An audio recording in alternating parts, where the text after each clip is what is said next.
매일 아침 하나님과 함께 누리는 하늘의 양식, 오늘 만나. 내가 불을 땅에 던지러 왔노니 이 불이 이미 붙었으면 내가 무엇을 원하리요? 나는 받을 세례가 있으니 그것이 이루어지기까지 나의 답답함이 어떠하겠느냐? 내가 세상에 화평을 주려고 온 줄로 아느냐? 내가 너희에게 이르노니 아니라 도리어 분쟁하게 하려 함이로라. 이후부터 한 집에 5사람이 있어 분쟁하되 셋이 둘과 둘이 셋과 하리니 아버지가 아들과 아들이 아버지와 어머니가 딸과 딸이 어머니와 시어머니가 며느리와 며느리가 시어머니와 분쟁하리라. 또 무리에게 이르시되 너희가 구름이 서쪽에서 이는 것을 보면 곧 말하기를 소나기가 오리라 하나니 과연 그러하고 남풍이 부는 것을 보면 말하기를 쉼이 더우리라 하나니 과연 그러하니라. 외식하는 자여, 너희가 천지의 기상은 분간할 줄 알면서 어찌 이 시대는 분간하지 못하느냐? 또 어찌하여 옳은 것을 스스로 판단하지 아니하느냐? 내가 너를 고발하는 자와 함께 법관에게 갈 때 길에서 화해하기를 힘쓰라. 그가 너를 재판장에게 끌어가고 재판장이 너를 옥졸에게 넘겨주어 옥졸이 옥에 가둘까 염려하라. 내게 이르노니 한 푼이라도 남김이 없이 갚지 아니하고서는 결코 거기서 나오지 못하리라.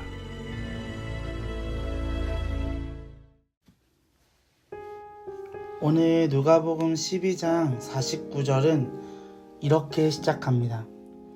내가 불을 땅에 던지러 왔노니 이 불이 이미 붙었으며 내가 무엇을 원하리요?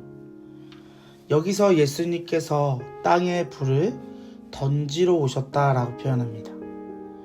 이 불은 심판의 불의 의미를 합니다. 하지만 성경에서 예수님의 불의 의미, 즉 심판의 의미를 더 깊이 들어가며 정화하는 것과 소망을 주는 의미가 있습니다. 쉽게 이야기하며 이 불로 말미암아 예수님께서 진정으로 원하시는 것은 야, 너 죄 지었어? 이 불로 말미암아 너희들 다 망해라, 이러한 뜻이 아닙니다. 이 불 속에 있는 정화의 기능을 통해서 너희가 나를 바라봤으면 좋겠다. 그리고 구원의 길로 나아오라. 예수님의 간절한 메시지가 담겨 있는 것을 우리가 생각해 볼 수 있습니다. 이 49절에서 불의 이미지가 50절의 세례의 이미지로 연결이 되어집니다. 여기 50절에 이야기하고 있는 세례는 단순한 문자적인 세례가 아닙니다. 여러분, 세례가 무엇입니까? 세례라는 것은 우리의 죄가 씻긴다. 우리가 다시는 죄의 영향력 안에 있지 않겠다. 또한 그리스도를 믿는 믿음으로 하나님과 다시 연합한다라는 의미를 가지고 있습니다. 예수님께서 말씀하고 계신 이 받을 세례는 바로 어떠한 세례냐면 십자가의 죽음을 나타내고 있는 것입니다.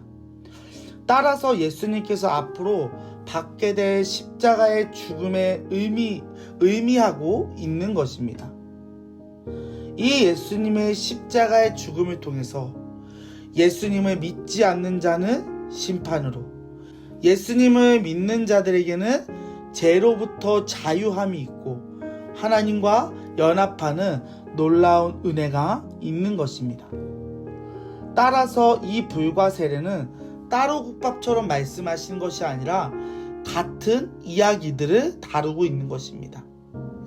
예수님께서 이 십자가 죽음을 통하여 표현하시기로 50절의 뒷부분에 보니까 답답하다라고 표현하는데, 이것을 우리를 향해 회개하기를 원하시는 안타까운 마음이 있는 것입니다. 다시 돌아오길 원하시는 예수님의 마음이 있는 것입니다. 어떤 사람이라도 고통을 즐거운 가운데서 기다리는 사람은 없습니다.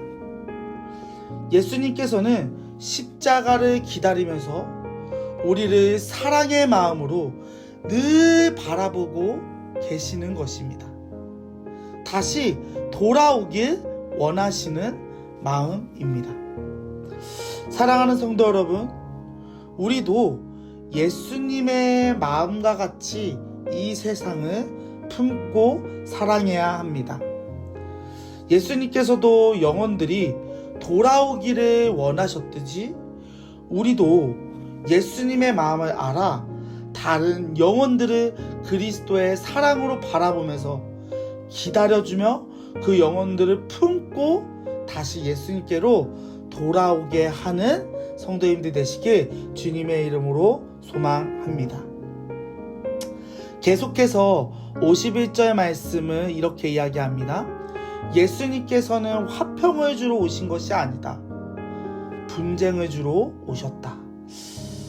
예수님께서 분쟁을 주러 오셨다?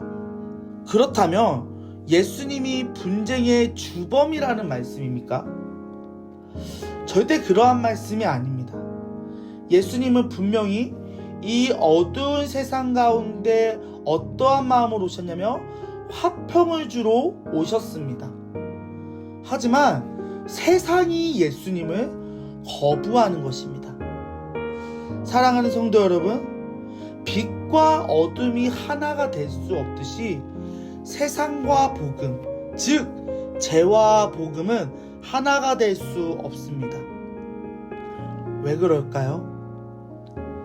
세상이 말씀을 거부하고 복음을 거부하기 때문입니다. 그래서 우리에게는 예수님을 믿는다라는 이유로 당연히 핍박이 올 수도 있습니다. 그래서 52절과 53절에 보시면 핍박을 주는 사람들의 주범이 누구냐면은 가장 가까운 가족 관계에서도 이러한 분쟁이 있을 수 있습니다. 사랑하는 가족, 가까운 사람에게 하지만 우리는 어떻게 해야 될까요? 끝까지 복음을 전해야 합니다. 하지만 이 복음을 전하는 가정 가운데서 분명한 대립이 있을 수 있고 갈등이 있을 수 있지만 하지만 우리는 예수님의 마음으로 십자가의 사랑으로 우리 주변의 가족과 많은 영혼들을 품는 우리 성남제일교회 성도님이 되시길 주님의 이름으로 소망합니다.